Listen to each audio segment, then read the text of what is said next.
Hello students, আজকে তোমাদের জন্য নিয়ে এসেছি নিউ রিক্রুটমেন্ট নিয়ে চলে এসেছি। তোমাদের বিএসএফ নিউ ভ্যাকান্সি 2024।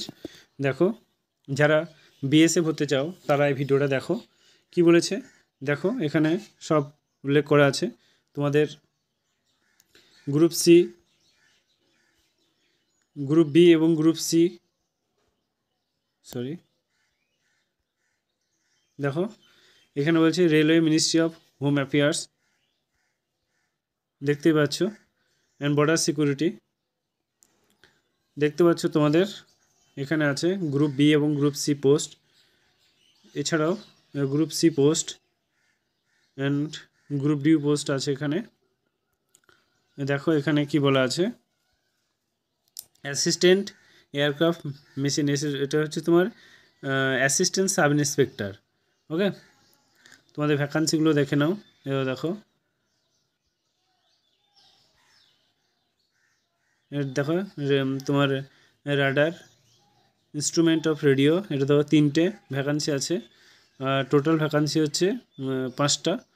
তারপরে এখানে দেখো ফিক্সড উইন, এখানে হচ্ছে মেশিন, এটা হচ্ছে আলাদা, ওই সেমই, কিন্তু এটা হচ্ছে ফিক্সড উইনের ক্ষেত্রে। মেশিন এটা হচ্ছে তোমার অ্যাভিয়ান, ইলেকট্রিক অ্যান্ড ইনস্ট্রুমেন্ট। তারপরে total number of vacancy, total number of vacancy এখানে দেখো, টোটাল নাম্বার অফ ভ্যাকান্সি দেখো 3টে।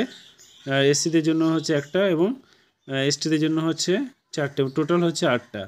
ওকে, তারপরে দেখো অ্যাসিস্ট্যান্ট রেডিও মেশিন, দেখতে পাচ্ছ অ্যাসিস্ট্যান্ট সাব ইন্সপেক্টর, এটা হচ্ছে রোটারি উইন, এটা হচ্ছে এটা রেডিও রাইডার, এটা হচ্ছে ফিক্সড উইন, এটা হচ্ছে তোমার রেডিও।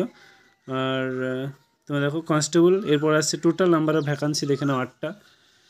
তারপর দেখো টোটাল হচ্ছে 8টা। তোমাদের এখানে স্যালারি, প্রথম যেটা গ্রুপ বি, এটার স্যালারি হচ্ছে দেখতে পাচ্ছ তোমার 29,200 টাকা থেকে 92,300 টাকা। আর তোমার গ্রুপ সি, এটা দেখতে পাচ্ছ গ্রুপ লেভেল 3 হিসাবে 21,700 থেকে 69,100 টাকা। তারপরে দেখো এখানে নেম অফ দ্য পোস্ট, এখানে গ্রুপ সি এর কথা বলা হয়েছে। গ্রুপ সি দেখো ইউআরদের জন্য নেই, এই ওবিসির জন্য একটা আছে, টোটাল হচ্ছে একটা ভ্যাকান্সি। তারপরে তোমার এইচসি কার্পেন্টার একটা, টোটাল হচ্ছে একটা। তারপরে দেখো কনস্টেবল জেনারেল অপারেটর, এটা হচ্ছে 13টা। তারপর হচ্ছে কনস্টেবল জেনারেটর মেশিন, এটা হচ্ছে 14টা। কনস্টেবল লাইনম্যান, এটা হচ্ছে তোমার 4টে, টোটাল হচ্ছে 9টা ভ্যাকান্সি। এদের স্যালারিগুলো দেখে নাও, 21,700 থেকে 69,100 টাকা, দেখতে পাচ্ছ এটা। ওকে, বাকি তোমরা চেক আউট করে নাও। নেম অফ দ্য পোস্টগুলো দেখে নাও। জুনিয়র ইঞ্জিনিয়ার সাব ইন্সপেক্টর, তারপর হচ্ছে এইচসি প্লাম্বার, তারপর হচ্ছে এইচসি কার্পেন্টার, তারপর হচ্ছে constable general operator, constable general machine, তারপর হচ্ছে কনস্টেবল ল্যান্ডম্যান, ঠিক আছে, এসবগুলো আছে। এজ লিমিট দেখে নাও। তোমার assistant aircraft machine sub inspector, এটা হচ্ছে 28 বছর বয়স। তারপর হচ্ছে অ্যাসিস্ট্যান্ট রেডিও মেকানিক, এটা হচ্ছে 28 বছর বয়স। তারপর কনস্টেবল স্টোরম্যান, এটা হচ্ছে 20 থেকে 25 বছর বয়স পর্যন্ত তোমরা ফর্ম ফিল আপ করতে পারবে। চলে আসি আমরা এখানে, দেখো name of the post, assistant machine association sub inspector, essential, দেখো এগুলো তোমরা চেক আউট করে নাও, পড়ে নিও। দেখতে পাচ্ছ sub inspector worker, name of the post.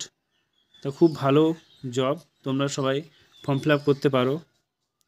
ওকে, আর সেরকম কিছু বলার তো নেই। এখানে দেখো এইজগুলো দেখে নাও ঠিকঠাক করে। দেখো sub inspector worker, sub inspector name of the post, sub inspector worker, এটা হচ্ছে not exacting 30 year on the closing date online application. তারপরে হচ্ছে জুনিয়র ইঞ্জিনিয়ার, এটা হচ্ছে not exactly 30 year on the closing date. তারপরে দেখো এইচসি প্লাম্বার, দেখতে পাচ্ছ 18 থেকে 25, এইচসি প্লাম্বার, এটা হচ্ছে 18 থেকে 25। কনস্টেবল জেনারেল অপারেটর 18 থেকে 25। কনস্টেবল জেনারেল মেকানিক, এটা হচ্ছে 18 থেকে 25। কনস্টেবল 18 থেকে 25, দেখতেই পাচ্ছ তোমরা। এটা হচ্ছে শর্ট নোটিশ। তোমাদের এখানে এগুলো চেক আউট করে নাও। আর তোমাদের যদি আর কোনো কোয়ারি থাকে তাহলে আমাকে জানাতে পারো, আমি তোমাদের সর্বদা তোমাদের সাথে আছি। আর ফ্রেন্ডদের সঙ্গে শেয়ার করতে ভুলো না। Thank you.